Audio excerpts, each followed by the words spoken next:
Hello and welcome back one and all. So I am here today to bring you another top 5 video, and this time it's going to be the top 5 must get weapons in the game. So of course this will be my opinion, and I have not got any of these, which is why I think they're must get, because they're the ones I one day would like to have, and time is rapidly running out because who knows what the future might hold and what more weapons they might add in that we have to farm for. Anyway, so like I said, this is my opinion. If you haven't already, make sure you hit that subscribe button and let's get into this video. So first of all, I have got the Colorbulb. Just the normal one will do, not the jewels, although we'll count the jewels as well. But if you have got the altar, you can of course go in and accept the quest. It's really straightforward to do, only requires a few Legion tokens, but the drop rates I believe are like 1%, maybe even lower for the jewel ones. So good luck getting that. The Caladbolg's there as well, but I think that's about a 5% chance, but I do actually have that one.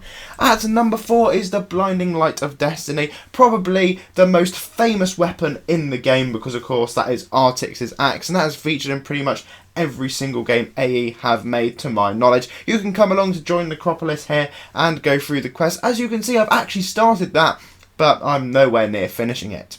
So at number 3 is the Burning Blade of Abezeth. So of course come along to Celestial Arena and defeat Anax, and you have got the chance to basically get the weapon. Now this will be incredibly difficult because again the drop rate is 5% and the boss has 600 and something thousand health, and he does quite a bit of damage. So you have to solo him.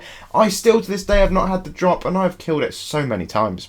At number 2 is my personal favourite, which is the DragonBlade of Nulgath. Of course you can get this from the Demanding Items of Nulgath quest, and it is seriously awesome. You will need both Baymouth blades and of course some Crimson plate as well, and lots of other little bits, but it is so cool, and if you haven't got it I'd recommend going and getting it, because out of all these it's one of the easier items to obtain.